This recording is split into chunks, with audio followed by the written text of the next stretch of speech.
Hello दोस्तों, नमस्कार। आपका स्वागत है आपके अपने चैनल हिंदी हब पर। तो इस कक्षा में दोस्तों हम पढ़ने वाले हैं कि आदिकाल के समय में क्या पृष्ठभूमि थी, यानी कौन सा सामाजिक परिस्थितियां थीं, कौन सी राजनीतिक परिस्थितियां थीं। ठीक है, किस तरह की दोस्तों उसकी परिस्थितियां थीं जिसमें आदिकालीन साहित्य की रचना होती है। आदिकालीन साहित्य को कितने भागों में बांटा गया है और उस पर क्या क्या प्रभाव है, किस किस का पड़ता है। इससे पहले की हमने कक्षा में देखा दोस्तों कि साहित्य इतिहास के क्या प्रयोजन हैं। इसके अलावा हिंदी साहित्य जो लेखन है, इतिहास लेखन है, उसकी शुरुआत किसने की और कौन कौन से ग्रंथ हैं वो लिखे गए, किन किन साक्ष्यों का सहारा लिया गया। इसके अलावा जो हिंदी का शुरुआती समय था, उस समय की राजनीतिक परिस्थितियाँ, सांस्कृतिक परिस्थितियाँ और सामाजिक परिस्थितियाँ क्या थीं, इन पर दोस्तों हमने विस्तार से है वो गहन समझ के अध्ययन किया था। तो आज हम पढ़ने वाले हैं आदिकाल की पृष्ठभूमि। इससे पहले दोस्तों जिन दोस्तों ने अभी तक हमारे चैनल को सब्सक्राइब नहीं किया है, सब्सक्राइब करें, और जिन दोस्तों ने टेलीग्राम ग्रुप को ज्वाइन नहीं किया है वो प्लीज़ टेलीग्राम ग्रुप को ज्वाइन करें, जिससे कि प्रत्येक कक्षा की जो पीडीएफ है वो आपको आसानी से प्राप्त हो सके। तो चलिए देखते हैं क्या है। संस्कृत भाषा के विशाल साहित्य में अपार शब्द भंडार है। इसमें अनेक ग्रंथों की रचना हुई, किंतु वेद, उपनिषद, आरण्यक की भाषा जन सामान्य के लिए कठिन हो रही थी। इसलिए भाषा का सरलीकरण हुआ, लोक भाषा के रूप में अपभ्रंश तक पहुंच गई। 7वीं शताब्दी में अपभ्रंश पूर्ण रूप से विकास की ओर जा रही थी। कहीं वह ग्राम्य भाषा के रूप में, तो कहीं संस्कृत निष्ठ शब्दावली युक्त वाक्य योजना के अंतर्गत लिखी जा रही थी। तत्कालीन साहित्यकार जनरुचि को देखकर अपने मनोभावों को अभिव्यक्त कर रहे थे। 7वीं शताब्दी के सिद्धाचार्यों ने अपने अनुभवों को वाणी देना प्रारंभ कर दिया। उनकी भाषा में संस्कृत शब्दावली का प्रयोग हुआ। ये तत्सम शब्द धीरे धीरे हिंदी भाषा की नींव डाल रहे थे। तो दोस्तों सबसे पहले सिद्धों की भाषा में हमें हिंदी के प्रारंभिक प्रयोग के नमूने देखने को मिलते हैं। 10वीं शताब्दी तक आते आते अपभ्रंश का लोक साहित्य पर्याप्त विकसित एवं सूक्ष्म भावनाओं की अभिव्यंजना करने लगा। इस समय अपभ्रंश भाषा परिनिष्ठित होकर साहित्यिक भाषा का रूप धारण कर चुकी थी और लोक भाषा में लिखित साहित्य तत्सम शब्दावली युक्त अपभ्रंश में लिखा जाने लगा था। अपभ्रंश का रूप निखर कर आ रहा था। विभिन्न प्रवृत्तियों तथा विभिन्न काव्य रूपों के कारण कथा और शिल्प विधान में भी संस्कृत साहित्य नियमों से मुक्त हो गया था। यानी कि जो संस्कृत साहित्य था उस पर भी जो विभिन्न प्रकार की बंदिशें थीं, जो वैदिक काल में थी, लौकिक काल में थी, उनसे भी दोस्तों मुक्ति मिली है। आपने संस्कृत में पढ़ा होगा कि सबसे पहले आपके व्याकरण की रचना है वो पाणिनि ने की थी। उसके बाद में आपके वार्तिकों की रचना हुई। ठीक है, पतंजलि ने महाभाष्य लिखा, फिर उन पर वार्तिक लिखे गए। तो इस प्रकार है वो उनको समझने के लिए दोस्तों फिर उन पर टीकाएँ लिखी गई, फिर उपटीकाएँ लिखी गई। तो इस तरह से किसी चीज़ को जब समझते हैं, ठीक है, तो वो चीज़ है फिर सरल हो जाती है। अब मैं भी दोस्तों इस किताब को आपको पढ़ा रहा हूँ तो थोड़ा सा क्या है, सरल करके पढ़ा रहा हूँ। तो इसी प्रकार जो भाषा है वो हमेशा कठिनता से सरलता की ओर गमन करती है। यह विभिन्न संप्रदाय, धर्म तथा मत मतांतरों का काल था। कहीं सदाचार और वैराग्य की धारा में कवि अपनी रचना लिख रहा था, कहीं श्रृंगार रस की धारा के साथ साथ वीर रस का भी संगम हो रहा था। 10वीं शताब्दी से 13वीं शताब्दी का यह साहित्य राजाश्रय, धर्माश्रय और लोकाश्रय के आधार पर रचा जा रहा था। तो दोस्तों 3 प्रकार को यहाँ पर बात की गई है कि राजाश्रय साहित्य। तो राजाश्रय के साहित्य कौन सा था? तो राजाश्रय में दोस्तों साहित्य था आपका जो रासो साहित्य है। ठीक है, रासो साहित्य आपके राजाश्रय साहित्य में आ जाएगा। धर्माश्रय जो धर्म के लिए, यानी कि जो रास साहित्य, जैन साहित्य है, वो अपने जैन धर्म के प्रचार प्रसार के लिए लिखा गया था, तो उसको हम धर्माश्रय साहित्य में लिखेंगे। और जो लोकाश्रय साहित्य है, सिद्ध आदि वगैरह का जो साहित्य है वो लोकाश्रय साहित्य में आ जाएगा, के आधार पर रचा जा रहा था। इस समय साहित्यिक संक्रमण काल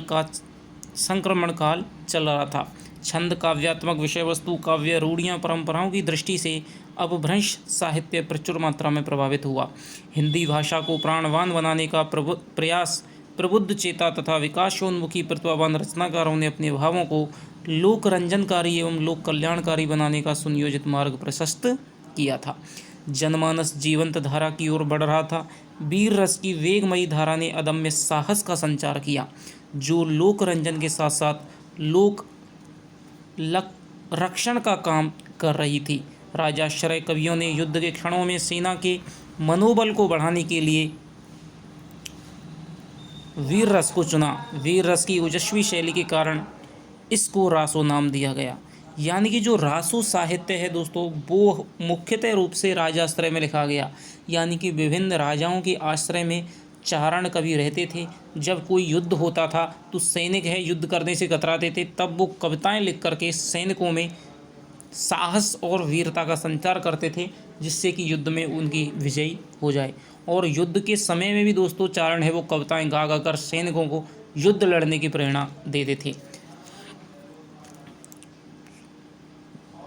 यथा आध्यात्मिक वीर रसात्मक और श्रृंगारिक रचनाओं के उदाहरण इस प्रकार हैं।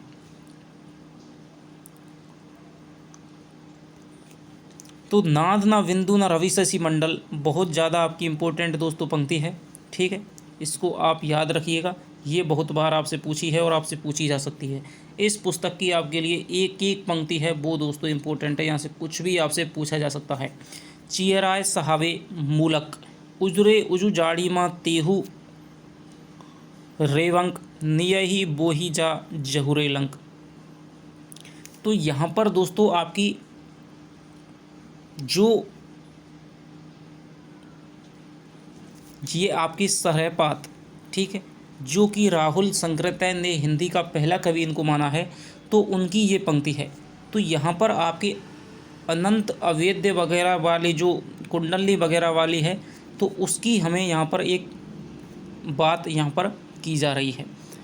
दूसरी है दोस्तों यहाँ पर आपके हमीर कज जज्जल भई फोहाडल यह मई जलऊ सुल्तान शीस करवाल है तज्जी कलेवर दिए चलो। ये दोस्तों सारंगधर की है, ठीक है, सारंगधर ने हमीर रासो है तो वो लिखा था उसने। तो ये आपका वीर रस की हो गई आपके।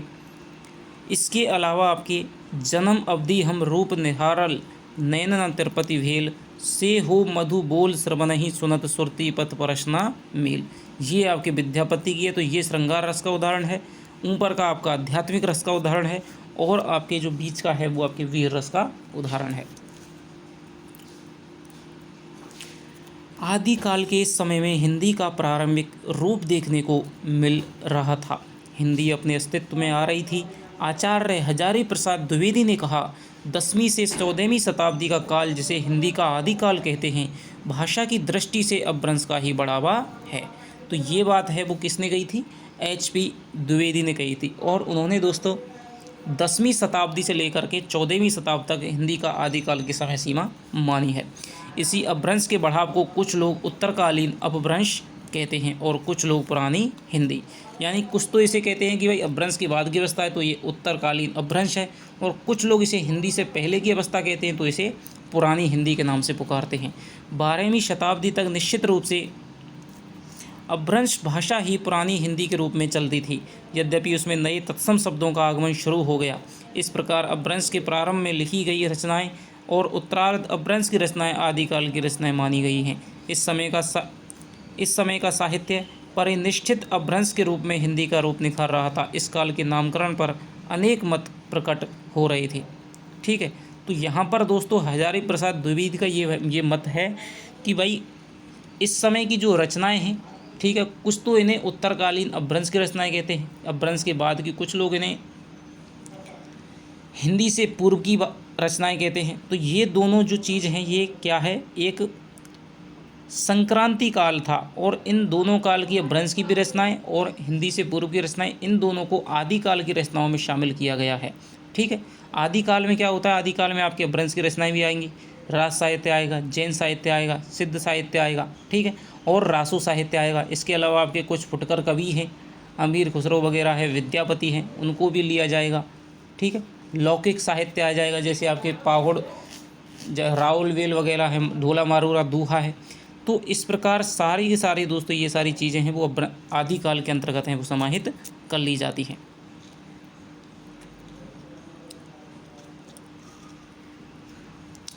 तो अब देखते हैं हम काल विभाजन और नामकरण। हिंदी साहित्य के काल विभाजन को लेकर विभिन्न मतांतर हैं। साहित्य परंपराएं और प्रवृत्तियां निरंतर गतिशील रहती हैं। जो प्रवृत्ति अनुकूल परिस्थितियों के कारण उत्पन्न होती है वह समय पाकर प्रतिकूल परिस्थितियों में धीरे धीरे मंद पड़ जाती है। यह काल की शाश्वत क्रिया है, किंतु पूर्णतः कोई प्रवृत्ति विलुप्त नहीं होती। प्रकृति की प्रवृत्ति उद्भव, विकास और ह्रास की रही है। यानी कि कोई भी चीज़ हो दोस्तों जो उत्पन्न होती है, अनुकूल समय आएगा तो उत्पन्न हो जाती है, अनुकूल समय पा करके उसका विकास हो जाता है, लेकिन जैसे ही प्रतिकूल परिस्थितियाँ आती हैं तो फिर वो नष्ट हो जाती है, उसका विनाश हो जाता है। ये दोस्तों प्रकृति का, इस जीवन का, इस संसार का दोस्तों चिरंतन सत्य है। विभिन्न प्रकार की साहित्यिक धाराएं उत्पन्न हुई और समय पाकर विलीन हो गईं। इसलिए काल विभाजन का कार्य अत्यंत कठिन रहा है। फिर भी विद्वानों ने अपने विवेक एवं शोध की प्रक्रिया के माध्यम से हिंदी साहित्य में काल विभाजन एवं उसके नामकरण करने का प्रयास किया है। डॉक्टर ग्रियर्सन के पूर्व लिखे गए साहित्य के इतिहासकार गारसदा तासी एवं शिव सिंह सेंगर ने अपने इतिहास में केवल तत्कालीन रचनाओं की साहित्यिक कृति की झलक प्रस्तुत की थी। यानी कि दोस्तों पहले जो दो ग्रंथ थे गारसदा तासी का इस्तवार द लिटरेच्योर एंदु ये हिंदुस्तानी और शिव सिंह सेंगर का शिव सिंह सरोज, तो पहले दो ग्रंथ केवल वर्णानुक्रम पद्धति पर अपनाए गए थे।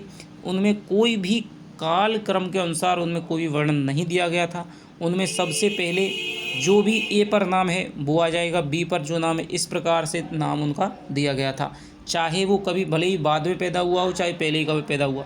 तो इस प्रकार से जन्म तिथि के आधार पर कोई भी उनका स्थान है वो निर्धारित नहीं किया गया था। लेकिन जैसे ही ग्रियर्सन ने इतिहास लिखा था तो ग्रियर्सन ने सबसे पहले दोस्तों जन्म तिथि के आधार पर कवियों को व्यवस्थित किया था। वे काल विभाजन की दृष्टि से इतनी प्रभावी नहीं हो पाई।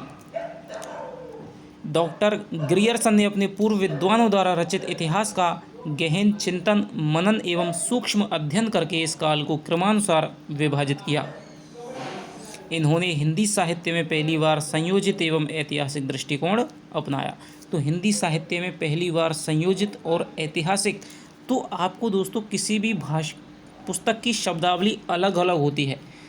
फ़र्क ये पड़ता है कि आपसे कौन सी पुस्तक में से पूछा जा रहा है क्वेश्चन और उसी की शब्दावली फिर प्रयोग की जाती है।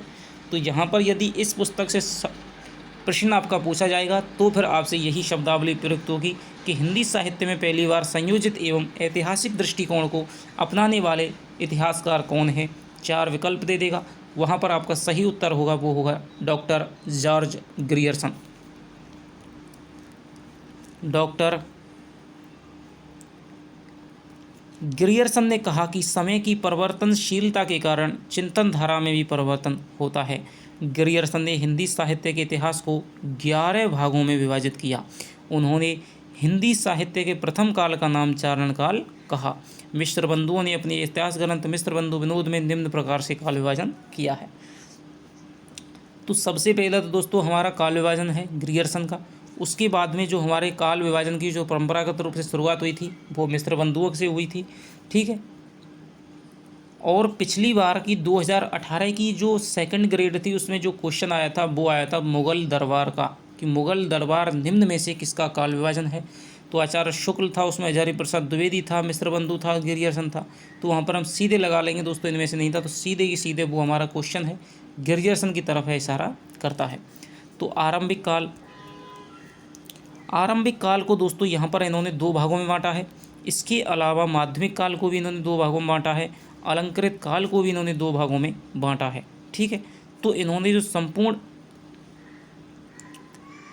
मिश्र बंधु विनोद है उसमें दोस्तों हिंदी साहित्य को 5 भागों में बांटा है, ठीक है। तो सबसे पहले देखते हैं आरंभिक काल, ठीक है।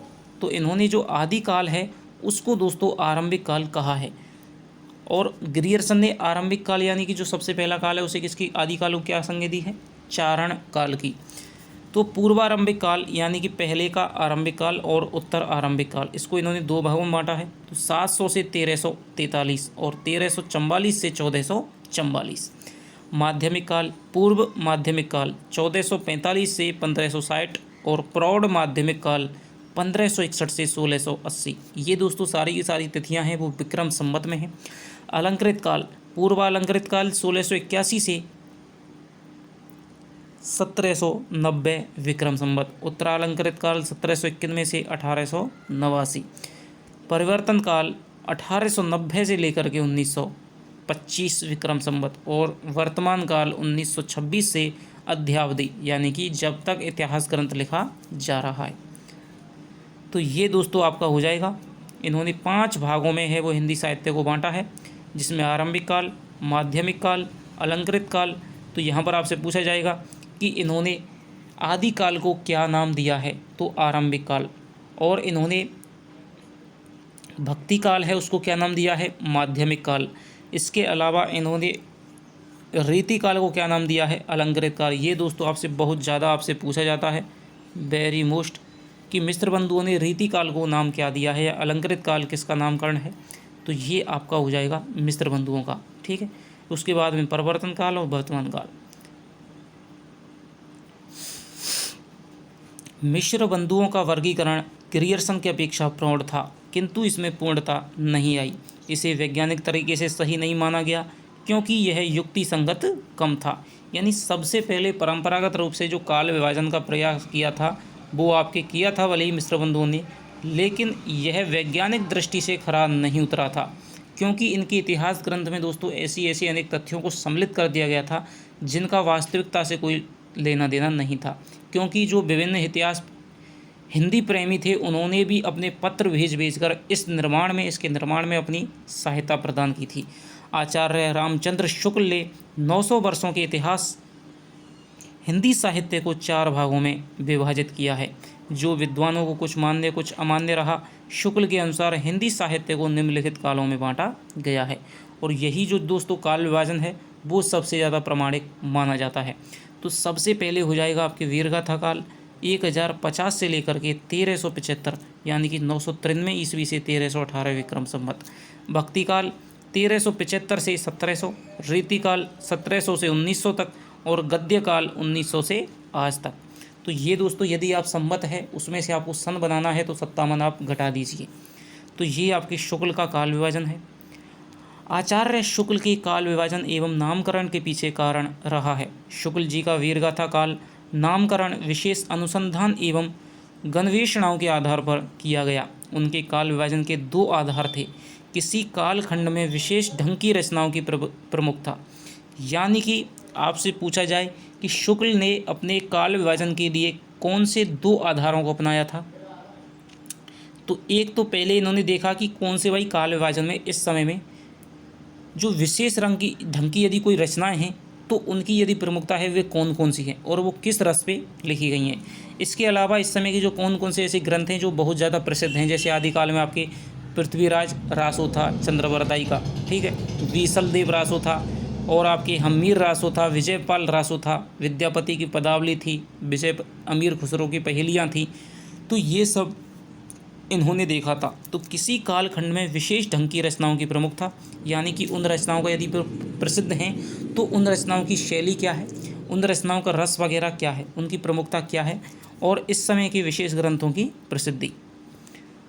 शुक्ल जी ने बताया कि इतिहास की खोज करने पर सबसे पहले रासों की प्राप्ति हुई जो वीर रस में लिखा गया था। शुक्ल जी ने निम्नलिखित 12 ग्रंथों के आधार पर हिंदी के प्रथम काल को वीरगाथा काल कहा है।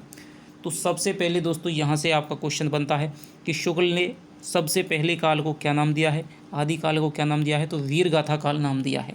दूसरा क्वेश्चन अब हमें से बनता है कि वीरगाथा काल है वो किसके आधार पर दिया है, तो 12 रचनाओं के आधार पर दिया है, और 12 रचनाओं के दोस्तों आपको नाम याद होने चाहिए। या तो इनसे कह देगा कि निम्न में से किस रचना के आधार पर शुक्ल के नामकरण में शामिल नहीं थी, तो एक नहीं देगा। इसके अलावा आपसे कोई भी रचना दे करके पूछा जा सकता है कि ये रचना किसकी है, और यहाँ से आपका पक्की दोस्तों पिछली बार यहाँ से आपका एक क्वेश्चन आया था कि 4 रचना यहाँ से दे दी गई थी और उनको सुमेलित करने के लिए कहा गया था।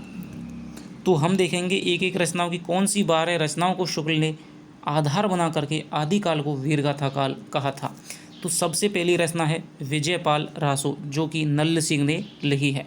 तो नल्ल सिंह की विजयपाल रासो, हमीर रासो सारंगधर, खुमार रासो दलपति विजय, रीसलदेव रासो नरपति नाल है, पृथ्वीराज रासो चंद्र वरदाई, जयचंद प्रकाश भट्ट केदार। ये जयचंद दोस्तों वही है जिससे कि सबसे ज़्यादा जयचंद की संज्ञा दी जाती है, ठीक है।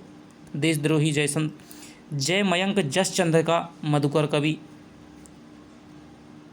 परमाल रासो जगनिक, खुसरो की पहेलियाँ अमीर खुसरो, कीर्तिलता विद्यापति, कीर्ति पताका विद्यापति, विद्यापति पदावली विद्यापति।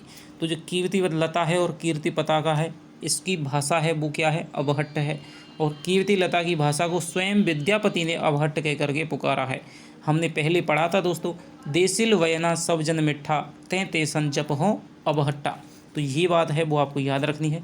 तो ये दोस्तों आपकी प्रमुख 12 रचनाएं हैं, और 12 रचनाएं दोस्तों आपके लिए बहुत ज़्यादा आपकी इम्पोर्टेंट हैं। इनमें से कोई भी नाम दे करके आपको पूछा जाता है कि किसकी रचना है, या फिर ढंग से यदि क्वेश्चन बनाएगा तो आपको ये दे देगा कि भाई निम्न में से किस रचना के आधार पर शुक्ल ने वीरगाथा काल का नामकरण नहीं किया था, या उनकी 12 रचनाओं में सम्मिलित नहीं थी।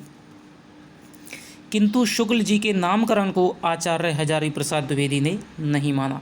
तो हम दोस्तों देखते हैं कि एचबी जो द्विवेदी हैं वो शुक्ल के कट्टर आलोचक माने जाते हैं, ठीक है। ये दोस्तों किसी भी उनके मत को नहीं मानते हैं, बल्कि उसके विरोध में अपना मत है वो खड़ा करते हैं। एक अखाड़ा यदि शुक्ल का है तो दूसरा अखाड़ा आचार्य हजारी प्रसाद द्विवेदी का चलता है। उन्होंने कहा कि शुक्ल जी द्वारा वीरगाथा काल की प्राप्त सामग्री साहित्यिक कोटि में नहीं आती है, इस समय रचित धार्मिक साहित्य की उपेक्षा नहीं करते हैं। तो किस आधार पे दोस्तों आचार्य हजारी प्रसाद द्विवेदी ने शुक्ल के वीरगाथा काल के नामकरण को खारिज कर दिया था? तो वो कहते हैं कि हम इस समय के धार्मिक साहित्य की उपेक्षा नहीं कर सकते हैं। और ये बात दोस्तों सही भी है कि आचार्य शुक्ल ने केवल वीर रस प्रधान ग्रंथों को देखकर ही उसका नाम है वो वीरगाथा काल कर दिया, जबकि इस समय दोस्तों विद्यापति की पदावली है जो कि श्रृंगार रस का अभूतपूर्व ग्रंथ है, ठीक है। और धार्मिक साहित्य भी दोस्तों राज साहित्य रचा गया था, विपुल मात्रा में धार्मिक साहित्य था, जैन साहित्य था, भ्रंश का साहित्य था। तो उसको छोड़ करके केवल आप वीरगाथा काल है नामकरण कैसे कर सकते हैं? वीसलदेव रासो है दोस्तों, प्रेम का दोस्तों वियोग श्रृंगार का ऐसा अभूतपूर्व ग्रंथ है। धार्मिक आधार भूमि पर रचित साहित्य भी उत्तम कोटि का होता है। उदाहरण रामचरितमानस को यदि भक्तिकाल से निकाल देते हैं तो भक्तिकाल की शोभा नष्ट हो जाती है। इसी तरह संदेश रासक जो कि अब्दुल रहमान का था, स्वयंभूकृत पौमचर्यु रामायण थी, पुष्यदंत ग्रंथ पौमचर्यु और आदि जैन साहित्य के ग्रंथों को भी हिंदी साहित्य से बाहर नहीं कर सकते। द्विवेदी जी के शब्दों में धार्मिक प्रेरणा या आध्यात्मिक उपदेश होना काव्यत्व का वादक नहीं समझा जाना चाहिए। इस प्रकार अपभ्रंश के काव्य ग्रंथों की नवीन खोज एवं उनका साहित्यिक मूल्यांकन करना चाहिए। शुक्ल जी ने मिश्र बंधुओं द्वारा उल्लिखित तथा अन्य अपभ्रंश ग्रंथों को आदिकाल के लक्षण निरूपण और नामकरण के लिए विवेच्य नहीं समझा था। आज नवीनतम खोजों के अनुसार आधार पर उत्कृष्ट अपभ्रंश पुरानी हिंदी के काव्य ग्रंथ प्राप्त होने से शुक्ल जी के दृष्टिकोण त्रुटिपूर्ण होता है। आचार्य हजारी प्रसाद द्विवेदी ने हिंदी साहित्य के इतिहास को 4 भागों में विभाजित किया था। तो सबसे पहले इन्होंने दोस्तों जो आदिकाल नाम है वो किसका दिया हुआ है? हजारी प्रसाद द्विवेदी है। कि हिंदी साहित्य के प्रथम खंड को किसने आदिकाल नाम दिया था? तो हजारी प्रसाद द्विवेदी। उसके बाद में पूर्व मध्यकाल, उत्तर मध्यकाल और आधुनिक काल, तो ये नामकरण है वो आपके किया था।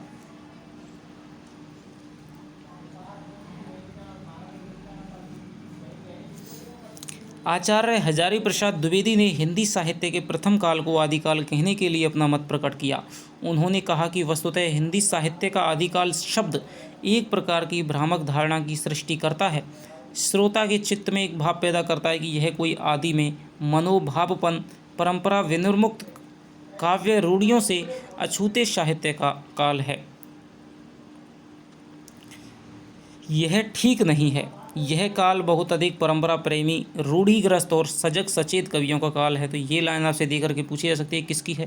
तो ये लाइन आपके हजारी प्रसाद द्विवेदी की है कि पंडित राहुल सांकृत्य ने हिंदी साहित्य के आदिकाल को सिद्ध सामंत काल कहा है। तो ये भी आपको दोस्तों हम जब नाम देखेंगे कि आदिकाल को विभिन्न विद्वानों ने क्या क्या नाम दिए। शुक्ल ने उसको वीरगाथा काल कहा, और आपके नलिन जो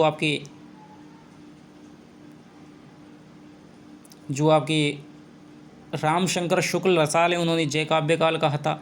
ग्रियर्सन ने उन्होंने चारण काल कहा था। शुक्ल ने वीरगाथा काल कहा है। हजारी प्रसाद द्विवेदी ने उनको क्या कहा है, हजारी प्रसाद द्विवेदी ने कहा है साहब आदिकाल नाम दिया है। ठीक है। और फिर आपके मिस्र बंधु आ जाएंगे, उन्होंने उसको आरंभिक काल कहा है।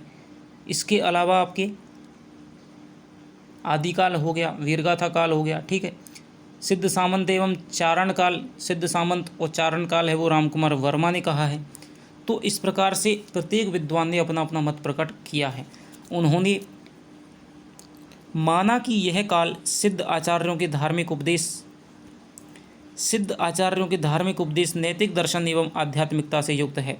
डॉक्टर रामकुमार वर्मा ने संधि एवं चारण काल की संज्ञा दी है। तो यहाँ पर ये आपका नाम आ गया कि संधि एवं चारण काल। ठीक है। ये किसने कहा है, तो ये आपके रामकुमार वर्मा ने कहा है। इस नामकरण को दो भागों में बांटने के पीछे कारण था। संधि काल दो भाषाओं की संधि का काल था, यानी कि एक तो अपभ्रंश था और एक दोस्तों हिंदी है उसकी संधि हो रही थी, बीच का समय था। और चारण काल चारण जाति के विशेष कवियों द्वारा राजाओं की यशोगाथा को प्रकट करता था, जिसमें तत्कालीन राजाओं के शौर्य, वीरता एवं साहस का वर्णन है। इसके अलावा जो महावीर प्रसाद द्विवेदी हैं, उन्होंने बीज वपन काल कहा था। उनके जीवन प्रसंगों को अतिशयोक्तिपूर्ण बनाकर वर्णन करना है। आचार्य महावीर प्रसाद द्विवेदी ने इस काल को बीज वपन काल कहा। उन्होंने बताया कि हिंदी साहित्य के प्रारंभिक काल में पूर्ववर्ती साहित्य की सभी काव्य रूढ़ियों और परंपराओं का सफलतापूर्वक निर्वाह हुआ है। साथ ही साथ कुछ नवीन साहित्यिक प्रवृत्तियों का भी उद्भव हुआ है, जो अपने समुचित विकास रूप में है। तो ये बात है वो कौन कहते हैं कि भाई सभी काव्य रूढ़ियों का प्रवाह है वो हमें आदिकाल में ही देखने को मिल जाता है।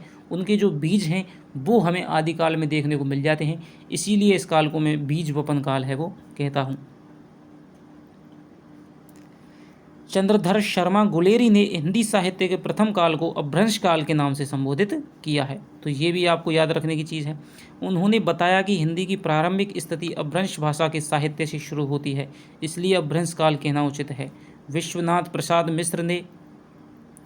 मिस्र के द्वारा इस काल को वीर काल नाम दिया गया है। तो आपसे एक तो पूछा जाता है आपका, क्योंकि जो आदिकाल वगैरह है ये तो दोस्तों सब याद कर लेते हैं। ठीक है। आपसे पूछा जाता है सबसे पहले संधि एवं चारण काल, वो आपके रामकुमार वर्मा का है। बीज वपन काल महावीर प्रसाद द्विवेदी का है। मिस्र बंधुओं का क्या है, आरंभिक काल है। और विश्वनाथ प्रसाद मिश्र का है आपके वीर काल। ठीक है। इससे यह लगता है कि आचार्य रामचंद्र शुक्ल के वीरगाथा काल का ही रूपांतरण है। डॉक्टर नगेंद्र ने अपने हिंदी साहित्य के इतिहास के काल विभाजन एवं नामकरण सामान्यतः इस प्रकार किया है। इन्होंने दोस्तों आचार्य हजारी प्रसाद द्विवेदी के नामकरण को स्वीकार किया है। पहला जो काल है उसको आदिकाल ही नाम दिया है। तो आदिकाल 7वीं शताब्दी के मध्य से 14वीं शताब्दी के मध्य तक। भक्ति काल है 14वीं शताब्दी के मध्य से 17वीं शताब्दी के मध्य तक।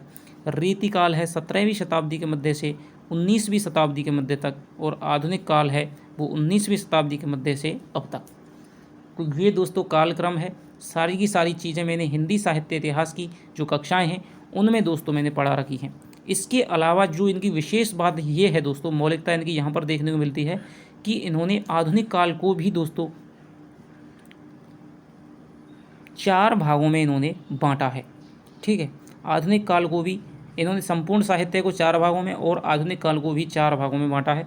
4 भाग कौन कौन से हैं? सबसे पहला जो काल है भारतेंदु युग, उसको इन्होंने पुनर्जागरण काल कहा है। तो ये नाम दोस्तों नगेंद्र का दिया हुआ है, जिसकी समय सीमा इन्होंने 1857 से 1900 ईस्वी तक मानी है। जागरण काल कहा है द्विवेदी काल को 1900 से 1918 तक। छायावाद काल कहा है 1918 से 1938 तक। ये पर्टिकुलरली बहुत बार आपसे पूछा जाता है। ठीक है। इसके अलावा जो बाद का काल है उसे कहा है इन्होंने छायावाद उत्तर काल। उसके फिर 2 इन्होंने भाग किए हैं। सबसे पहला उसमें प्रगति प्रयोग काल 1938 से लेकर के 1953, जिसमें प्रगतिवाद आ जाएगा, प्रयोगवाद आ जाएगा। नवलेखन काल 1953 से अब तक। तो ये आपके दोस्तों डॉक्टर नगेंद्र का वर्गीकरण हो जाएगा। अब हम आगे देखते हैं। परनिष्ठित अपभ्रंश भाषा हिंदी के रूप में प्रतिष्ठित हो रही थी। अपभ्रंश भाषा के कवि अपनी वाणी को सामाजिक, आध्यात्मिक एवं नैतिक विचारों से युक्त करके मानवीय जीवन को सुव्यवस्थित करने की ओर ध्यान दे रहे थे तथा जन जन को नवीन प्रेरणा प्रदान करके अपने विचारों की अभिव्यक्ति कर रहे थे। तब यह प्रश्न आता है कि हिंदी का प्रथम कवि किसे स्वीकार किया जाए। तो अब हम यहाँ पर देखने वाले हैं कि किस किस विद्वान ने किस किस को हिंदी का प्रथम कवि माना है। शिव सिंह सेंगर ने अपने ग्रंथ शिव सिंह सरोज में हिंदी के प्रथम कवि के रूप में 7वीं शताब्दी के पुष्यदंत या पुष्पदंत नामक किसी कवि का नाम लिखा है। तो पुष्य या पुष्पदंत जो कि हैं 7वीं शताब्दी के, जिन्हें पुंड कवि, पुष्य या पुष्पदंत कहा जाता है, तो उनको दोस्तों शिव सिंह सेंगर ने पहला कवि माना है। किंतु इस कवि का उल्लेख मात्र मिलता है, अभी तक उनकी कोई रचना नहीं उपलब्ध हुई है। ठीक है। शिव महिम की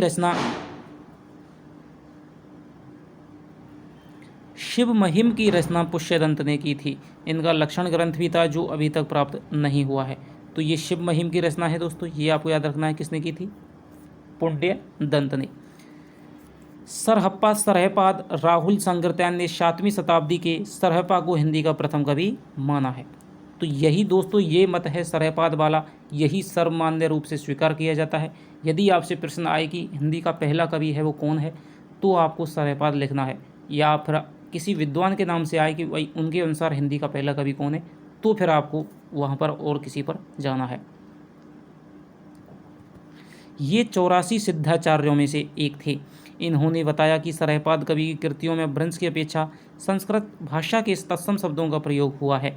इनकी काव्य चेतना में अनेक ऐसे तत्वों का समावेश है जो भक्ति काल में पल्लवित हुए, अर्थात इनका काव्य भक्ति काल का बीजांकुर था। तो सबसे पहले ये बात राहुल संकृत्यान जी ने कही कि भाई सरहपाद की जो रचनाएं हैं, जो काव्य रचनाएं हैं, काव्य ग्रंथ हैं, उनमें कुछ ऐसी बातों का समावेश है जिनका प्रस्फुटन, जिनका विकास हमें भक्ति काल के अंतर्गत देखने को मिलता है। तो इनका जो काव्य है वो भक्ति काल का बीजांकुर है। 84 सिद्धाचार्यों की वाणी का रूप नाथ संप्रदाय से लेकर के कबीर दास तक देखा जाता है। ऐसा प्रतीत होता है कि नाथ संप्रदाय का विकास सिद्ध साहित्य से ही हुआ है। सबसे पहले दोस्तों सिद्ध साहित्य आया, उससे ही उसमें नाथों की शाखा आई, फिर उसमें दोस्तों आपका एक तरफ आपके राजस्थान के जैसे दक्षिणी साइड है और गुजरात का काठियावाड़ क्षेत्र है, यहाँ पर आपकी जैन साहित्य फिर हुआ, उसके बाद में रासो साहित्य आया। तो ये इनका दोस्तों क्रम है, क्रम भी कई बार पूछ लिया जाता है। तो सरहप्पा को हिंदी का पहला कवि कहने के पीछे एक अन्य आधार काव्य शैली है। तो इनकी काव्य शैली भी दोस्तों हिंदी के अधिक निकट जान पड़ती है। इनका काव्य दोहा और पदों की शैली से युक्त था, जिसे प्रवर्ती कवियों ने अपनाया। इन्होंने मुक्त छंद दोहा का अधिक प्रयोग किया है।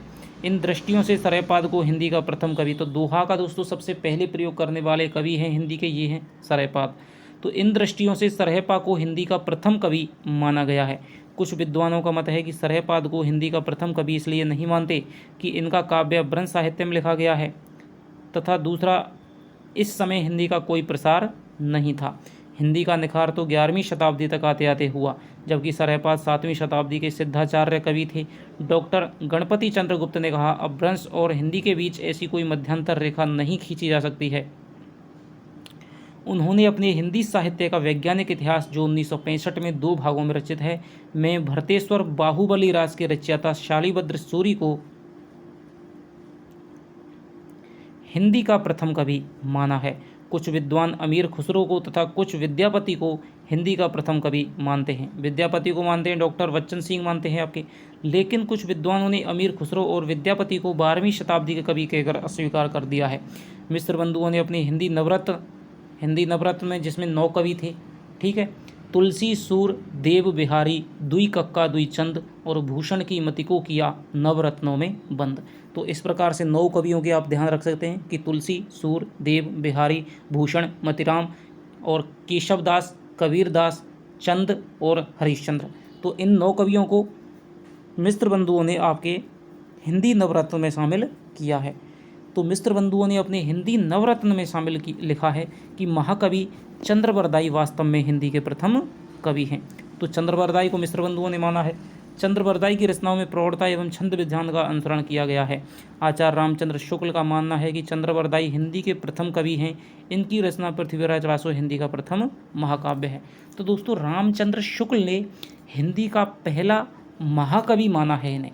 यहाँ पर ये बात स्पष्ट रूप से उल्लेखित नहीं है, लेकिन कई बार ये क्वेश्चन आ चुका है, फर्स्ट ग्रेड में ही क्वेश्चन आ चुका है कि आचार्य रामचंद्र शुक्ल है, तो वो दोस्तों सबसे पहले समर्थन करते हैं मुंज का, ठीक है, और गुलेरी जी भी इसी बात को कहते हैं, मुंज को मानते हैं। तो आचार्य रामचंद्र शुक्ल ने पहला महाकवि माना है आपके चंद्रवरदाई को, और पहला महाकाव्य हिंदी का वो पृथ्वीराज रासो को माना है।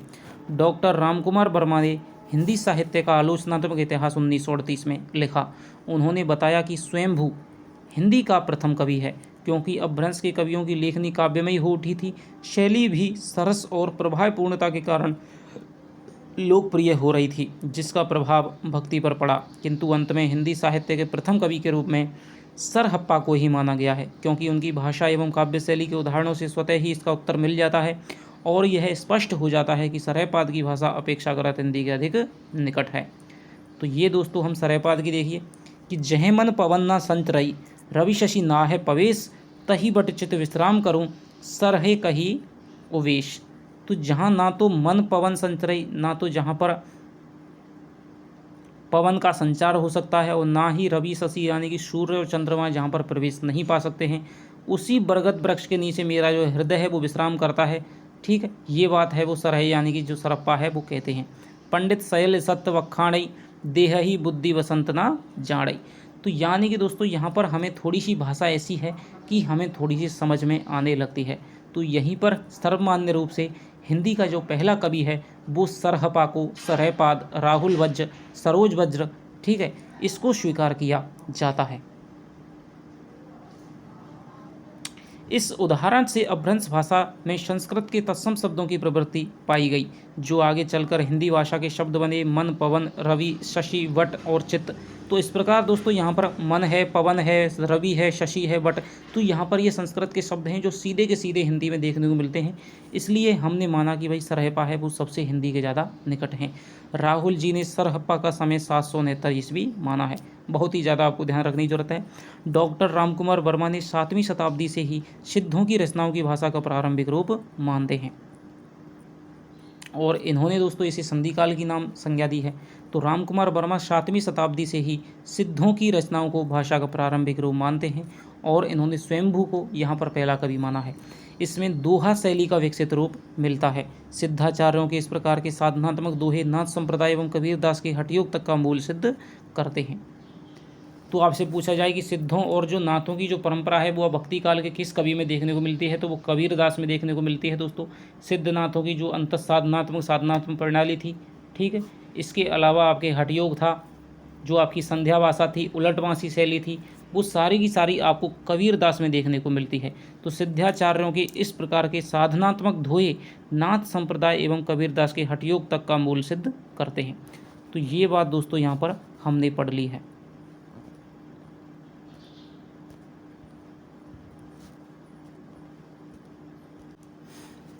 तो अब दोस्तों हम देखने वाले हैं कि आदिकालीन साहित्य के अंतर्गत कौन कौन से साहित्य को हमें पढ़ना पड़ता है। तो आदिकालीन साहित्यिक भाषा का स्वरूप क्या था। आदिकाल की मूल भाषा अपभ्रंश ही साहित्यिक भाषा के रूप में उभर कर सामने आ रही थी। अपभ्रंश की साहित्यिक सामग्री की विवेचना करें तो हमें 4 रूप मिलते हैं। लोक भाषा में लिखित अपभ्रंश साहित्य, ठीक है, राजस्थानी मिश्रित अपभ्रंश साहित्य, मैथिली मिश्रित अपभ्रंश साहित्य और खड़ी बोली मिश्रित देसी भाषा साहित्य। तो ये दोस्तों चारों भाषाएं आपके आदिकाल के अंतर्गत देखने को मिलती हैं, जिसमें आपकी ज़्यादातर जो भाषाएं हैं वो अपभ्रंश मिश्रित, ठीक है, लोक भाषा में लिखित अपभ्रंश साहित्य हो जाएगा, और राजस्थानी मिश्रित अपभ्रंश साहित्य ज़्यादातर आपको देखने को मिलता है। तो सबसे बड़ी ये समस्या आती है कि आदिकाल की कोई भी रचना है तो उसमें हम भाषा क्या करें। तो भाषा आपके लिए हमने देख लिए कि अपभ्रंश थी, वो ही इस समय साहित्यिक भाषा के रूप में प्रतिष्ठित थी। अभी तक हिंदी का है वो पूर्ण रूप से विकास नहीं हुआ था, इसलिए जो हिंदी मिलेगी वो अपभ्रंश की शब्दावली से हमें युक्त मिलेगी, उससे ही प्रभावित मिलेगी। तो अपभ्रंश के यहाँ पर हमने 4 रूप कर लिए हैं। लोक भाषा में लिखित अपभ्रंश, जिसे कि हम ग्राम्य अपभ्रंश भी कहते हैं, जिससे आचार्य हजारी प्रसाद द्विवेदी ने अपनी हिंदी का विकास माना है। और राजस्थानी मिश्रित अपभ्रंश साहित्य जो कि डिंगल शैली में लिखा गया था ज़्यादातर, मैथिली मिश्रित अपभ्रंश साहित्य जिधर हम विद्यापति तरफ जाते हैं, और आपकी खड़ी बोली मिश्रित देसी भाषा साहित्य। तो सबसे पहले चलिए अपभ्रंश साहित्य। लोक भाषा अपभ्रंश पुरानी हिंदी का पूर्ववर्ती रूप है। तो यहाँ पर वही बात आ गई कि लोक भाषा अपभ्रंश यानी कि जो ग्राम्य अपभ्रंश थी वो हिंदी का पूर्ववर्ती रूप है। इसे अपभ्रंश के कवियों ने जनमानस में नवीन उदार भावनाओं का संचार करने के लिए, अपनी आध्यात्मिक भावनाओं को जन जन तक पहुंचाने के लिए काव्य रचना की। अपभ्रंश भाषा उस समय विभिन्न रूपों में प्रकट हो रही थी, जैसे पहले लौकिक अपभ्रंश थी, दूसरी प्रवर्ती अपभ्रंश जिसे अवहट्टवी कहते हैं, तीसरी क्षेत्रीय भाषा की अपभ्रंश जिसे राजस्थान या डिंगल का नाम दिया गया, और लौकिक अपभ्रंश का साहित्य है सिद्ध साहित्य, जैन साहित्य और नाथ साहित्य। यानी कि जो ग्राम्य अपभ्रंश थी उसमें दोस्तों 3 प्रकार का साहित्य लिखा गया था, सिद्ध साहित्य, जैन साहित्य और नाथ साहित्य। तो सिद्धों की यदि भाषा आएगी दोस्तों तो वो आपकी हमारी लौकिक अपभ्रंश भाषा आ जाएगी, यानी कि जो ये ऊपर दे रखी है कि लोक भाषा में लिखित अपभ्रंश साहित्य। तो यहाँ पर दोस्तों ग्राम्य अपभ्रंश भाषा हमारी आ जाएगी, सिद्धों की कोई भी रचना होगी। इसके अलावा जैनों की कोई रचना होगी तो दोस्तों हमारी फिर अपभ्रंश आ जाएगी, और नाथ साहित्य की भी दोस्तों हमारी फिर से अपभ्रंश आ जाएगी। लेकिन जैसे ही हम रासो साहित्य में अध्ययन करेंगे पृथ्वीराज रासो का, ठीक है, वीसल देव रासो वगैरह है, तो इनकी जो भाषा देखने को मिलेगी वो आपकी राजस्थानी प्रभावित आपकी अपभ्रंश मिलेगी, जिसमें डिंगल शैली का प्रयोग देखने को मिलता है। तो लौकिक अपभ्रंश है जो ग्राम्य अपभ्रंश थी उसके 3 रूप थे, सिद्ध साहित्य, जैन साहित्य और नाथ साहित्य। तो आगे देखिए अब हम सिद्ध साहित्य का अध्ययन करते हैं। सिद्ध साहित्य, राहुल सांकृत्यायन ने 84 सिद्धों के नामों का उल्लेख किया है। तो ये आपसे बहुत बार पूछा जाता है कि सिद्धों की संख्या कितनी थी, तो 84 थी। नाथ कितने थे, 9 थे, ठीक है। आलवार कितने थे, 12 थे। नैनार कितने थे, नैनार आपके 63 थे। तो ये आपको याद रखनी है।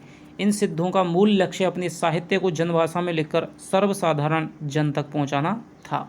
यानी कि दोस्तों सिद्धों का जो साहित्य था वो लोकाश्रित था, लोगों के लिए था, जनमानस के लिए था। जबकि जो जैनों का साहित्य है वो धर्म के लिए था, अपनी धर्म का प्रचार प्रसार करने के लिए था। जबकि रासो साहित्य है वो राजा स्तर में लिखा गया था, ठीक है। तो ये आपको ध्यान रखना है। इनके साहित्य में बौद्ध धर्म के वज्रयान तत्व का बाहुल्य है।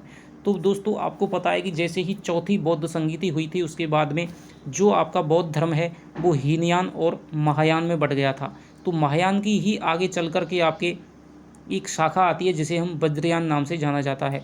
वज्रयान शाखा वो थी जिसमें दोस्तों कठोर तप साधना को महत्व दिया जाता था, जिसमें हठयोग साधना पद्धति इत्यादि पद्धतियों को वहाँ पर महत्व दिया जाता था। तो सिद्ध साहित्य के प्रमुख कवि निम्नलिखित हैं। तो सबसे पहले आपका आ जाएगा कि भाई 84 सिद्धों की संख्या कितनी है, 84, और इनका साहित्य ऐसा है लोकाश्रित साहित्य है। इसके अलावा इनके साहित्य में कौन सा तत्व है, तो वज्रयान तत्व का इन्होंने प्रचार प्रसार करने के लिए, जनभाषा में प्रचार के लिए इन्होंने अपने साहित्य की रचना की थी।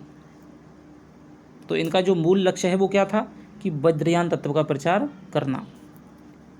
इनका जो दोस्तों प्रमुख केंद्र माना जाता है वो आपके श्री पर्वत माना जाता है। और जो सिद्ध हैं ये देश के पूर्वी भाग में रहते थे, ठीक है, जैसे कि आपका बंगाल है, आपका असम है, आपका उड़ीसा है, यहाँ पर बिहार है, ठीक है, नालंदा वगैरह है। तो ये इनके हैं वो प्रमुख अड्डे माने जाते थे। अब हम बात करेंगे, सबसे पहला है जो कवि सरहप्पा। सरहप्पा इस समय के सबसे प्रमुख सिद्ध माने जाते हैं। इनका समय 769 ईस्वी जो कि राहुल सांकृत्यायन ने माना है। इनके द्वारा 32 ग्रंथों की रचना की गई थी। ये ब्राह्मण जाति के थे। इनके द्वारा रचित दोहा कोश एवं चर्यापद प्रसिद्ध रचना है। तो सबसे पहले दोहा कोश और चर्यापदों की रचना किसने की थी, तो वो सरहप्पा ने की थी। इन्होंने पाखंड और आडंबरों का घोर विरोध किया था तथा गुरु को सबसे पूज्य माना। इनका कहना है कि सहज भोग मार्ग जीव को महासुख की ओर ले जाता है, ठीक है। तो ये बात किसने कही थी, सहज भोग, यानी कि हमें सहज रूप से भोग करना चाहिए, उसे कोई भी हमें दिक्कत नहीं होनी चाहिए, उसका हमें अनादर नहीं करना चाहिए, चाहे वो कामिनी हो, ठीक है, चाहे वो आपका कंचन हो, ठीक है। वामाचार साधना पद्धति हम देखेंगे कि वामाचार पद की आपके मुद्रा है, ठीक है, मैथुन है, 5 मकारों की साधना पद्धति है वो सिद्धों में प्रचलित थी। तो ये भोग वासना को दोस्तों, नारी को, ठीक है, पैसे को, मैथुन को, मांस मछली को, ये कोई भी दिक्कत नहीं मानते थे। इनका कहना था कि हमें सहज सुख प्राप्त हो रहा है, उसे इसी प्रकार की हमें साधना करनी चाहिए। तो सहज मार्ग जीव को महासुख की ओर ले जाता है। इनकी भाषा सरल एवं गेय थी, इसलिए भावों में सहज प्रवाह मिलता है। दक्षिण यानी कि जो मार्ग है, वाम मार्ग है, दक्षिण मार्ग को छोड़कर इन्होंने वाम मार्ग का उपदेश दिया था। उदाहरण, वही उदाहरण है दोस्तों, यही कई बार पूछा जाता है।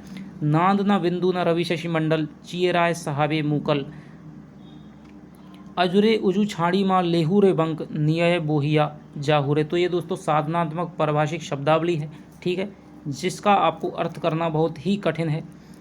तो कवि सरहपाद की भाषा से लगता है कि ये हिंदी के अधिक निकट थी। इसमें अपभ्रंश का भी पूर्ण प्रभाव है। इनके काव्य में अंतः साधना पर जोर दिया गया है। पंडितों को फटकार व शास्त्रीय मार्ग का खंडन किया है। पंडित सहूल संत बस खाणई, देहि बुद्ध बसंत जानहि, अमणा गमन णते नबी खंडिय, तो बिलिज्जम हूँ पंडिय। आपको केवल ये ऊपर की जो पंक्ति है वो आपको लिख लेनी है, ठीक है। मैंने आपको दोस्तों नोट्सों में सारी की सारी पंक्तियाँ हैं वो लिखाई हैं, और जब हिंदी साहित्य की कक्षा में पढ़ेंगे तो एक एक चीज़ आपको लिखने की कोई भी दोस्तों ज़रूरत नहीं पड़ेगी, सारा का सारा मैं लिखाऊंगा। तो ये आपसे पूछा जाता है। अब आ जाएंगे, पहला कवि हो गया दोस्तों सरहपा, सबसे पहले सिद्ध कवि थे। उन्होंने 32 ग्रंथ हैं, दोहा कोश और तैजापदों की रचना की थी। सहज मार्ग जीव को महासुख की ओर ले जाता है, ये बात इन्होंने कही थी। नांदना बिंदु रवि शशि मंडल, ये इनकी प्रमुख काव्य पंक्ति है। अब दूसरे हो जाएंगे आपके शबरपा। शबरों का सा जीवन यापन करने के कारण इनको शबरपा कहने लगे थे। चर्यापद इनकी प्रसिद्ध रचना है। ये एक क्षत्रिय कुल के थे। सरहपा से इन्होंने ज्ञान प्राप्त किया था। इन्होंने सहज जीवन पर बल देकर माया मोह का विरोध किया। हे ये मेरी तुइला, बाड़ी खसमे समतुल्ला, पकड़ुए शेरे कपासु फुटला।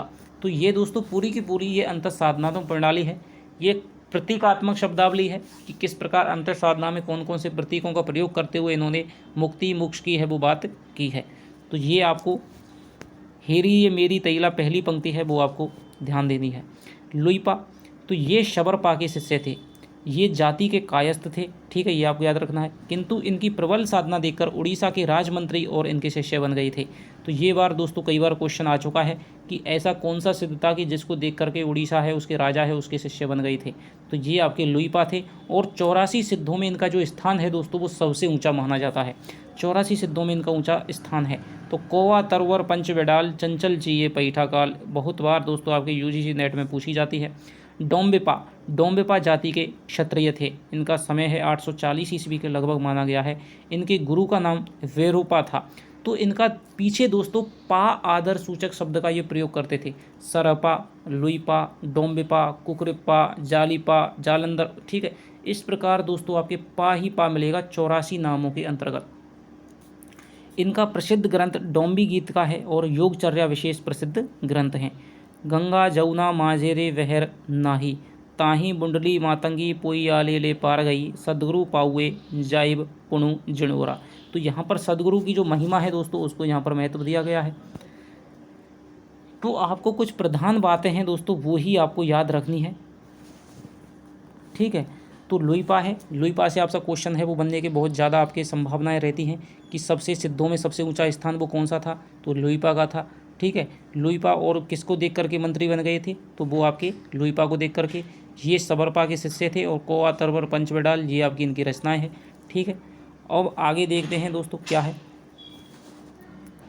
अब आ जाएंगे कंडहप्पा। ये ब्राह्मण वंश के थे। इनका समय 820 ईस्वी माना जाता है। इनका जन्म कर्नाटक में हुआ था किंतु ये बिहार क्षेत्र में रहे। इनके गुरु का नाम था जालंधरपा। इन्होंने रहस्यपरक बातों को बड़े दार्शनिक ढंग से प्रस्तुत किया। शास्त्रीय परंपरा एवं रूढ़ियों का खंडन किया था। आगम वीय पुराणे पंडित मान वहती, पक्क श्रीफल अलियन जिमे वाहिरित भ्रमयंती। तो ये बात है वो कंडप्पा कहते हैं। तो इन्होंने रहस्यपरक बातों को बड़े ही दार्शनिक अंदाज में प्रस्तुत किया था। अगला जो दोस्तों सिद्ध कवि है वो है कुकरिप्पा। ये कपिल वस्तु के ब्राह्मण थे। चरपटिया इनके गुरु थे। उन्होंने 16 ग्रंथों की रचना की। ये 6 जीवन के समर्थक थे। हाद निवासी खमण बरतारे, मोहेरो बियोगा कहण ना जाई, फेड़ लियूँ गो माए अंत उड़ी चाही, जे एथु बहामा मोए थी नाही। केवल आपको इतना इसमें ध्यान रखना है दोस्तों कि कौन सी पंक्ति है वो किस कवि से संबंधित है। ठीक है, प्रसिद्ध पंक्ति सबसे पहले तो आपकी सरपा की और आपकी लुइपा की आपसे पूछे जाने की बहुत ज़्यादा संभावना है। ठीक है, या आप एक एक पंक्ति है वहाँ आप इसको भी लिख सकते हैं, क्योंकि ये दोस्तों जो पुस्तक है इसका एक एक वाक्य है वो आपके लिए प्राण वाक्य है। सिद्ध साहित्य की दोस्तों कौन कौन सी विशेषताएं हैं और उनकी विशेषताओं का किस प्रकार से परवर्ती साहित्य पर प्रभाव पड़ा था वो हम देखते हैं। कि सिद्धों की रचना से पता चलता है कि इनकी काव्य शैली संध्या या उलटवासी शैली की थी, जिसका सामान्य अर्थ से उल्टा अर्थ लगता था। तो यहाँ पर हम देखते हैं कि नाद न बिंदु न रवि शशि मंडल, यहाँ पर देखने में दोस्तों कुछ अलग निकल रहा है, लेकिन इसका जब अर्थ करेंगे जब कुछ अलग निकलेगा। तो उलटवासी शैली है दोस्तों जिसका हम अर्थ है वो उल्टा हमेशा निकले। और संध्याभाषा शैली क्या है दोस्तों? संध्याभाषा शैली है संध्या के समान कुछ कुछ अंधेरा कुछ कुछ प्रकाश की, जिसका अर्थ है वो स्पष्ट नहीं होता है। ठीक है, ऐसी पारिभाषिक शब्दावली है जिसका अर्थ करना बहुत ही कठिन है। इन्होंने अपने मन के हिसाब से मनगढ़ंत शब्दावली बना करके रचनाएं की थी। ठीक है, तो इस प्रकार से बड़े बड़े विद्वान तक इनका अर्थ है वो नहीं निकल पाए हैं कि वास्तविकता में ये कहना क्या चाह रहे हैं, लेकिन इतना पता चलता है कि ये अपनी जो पारिवारिक शब्दावली है जो इन्होंने स्वयं गढ़ी है कि वट के नीचे मैं विश्राम करूं, तो ये इस प्रकार से अपनी साधना की बात है वो कर रहे हैं। अंतः साधना पर जोर दिया गया, तो सिद्धों में सबसे ज़्यादा अंतः साधना पर जोर दिया गया। रहस्य मार्गियों की साधना पद्धति अपनाई गई, और इसमें दोस्तों एक साधना पद्धति थी वामाचार साधना पद्धति, जिसमें कि पंचमकार की प्रधानता थी। पंचमकार क्या थे?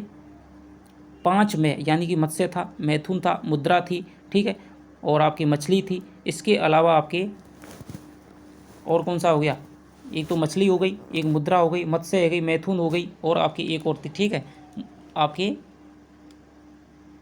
मांस मछली और मुद्रा मत्स्य, मत्स्य तो मछली हो गई, मैथुन। ठीक है, तो ये आपके पंचमकार की साधना यहाँ पर पद्धति थी। वारुणी प्रेरित अंतः साधना पर जोर दिया गया। लोक विरुद्ध एवं आडंबरों का खंडन किया गया। उपदेश परक साहित्यिक रचनाएं थीं, प्रतीक मूलक एवं विरोध मूलक प्रतीकों से। तो ये दोस्तों आपके लिए आ गई बात ध्यान कि प्रतीक मूलक इनकी शब्दावली है और विरोध मूलक प्रतीकों से इन्होंने काव्य साधना की थी, जिसके कारण जो इनका काव्य है दोस्तों वो बहुत ही कठिन प्रतीत होता है। इस प्रकार सिद्ध साहित्य न केवल महत्वपूर्ण रहा अपितु उसका प्रभाव परवर्ती भाषा साहित्य पर भी पड़ा था। सिद्धाचार्यों की काव्य का सीधा प्रभाव संत साहित्य पर पड़ता है, और संत साहित्य में सबसे ज़्यादा जो प्रभाव है वो कबीर दास के ऊपर पड़ता है।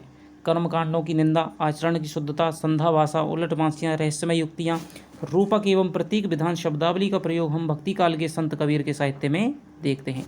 तो ये आपके लिए दोस्तों बहुत ज़्यादा आपकी इंपॉर्टेंट लाइन है कि कर्मकांडों की निंदा, जो क्वेश्चन आपका बनता है कि कबीर दास ने कर्मकांडों की निंदा, आचरण की शुद्धता, संध्या भाषा, उलटवासियाँ आदि जो शैलियाँ हैं वो कहाँ से ग्रहण की हैं? तो नाथों से, सिद्धों से, आपके रासु साहित्य से, या फिर आपके जैन साहित्य से।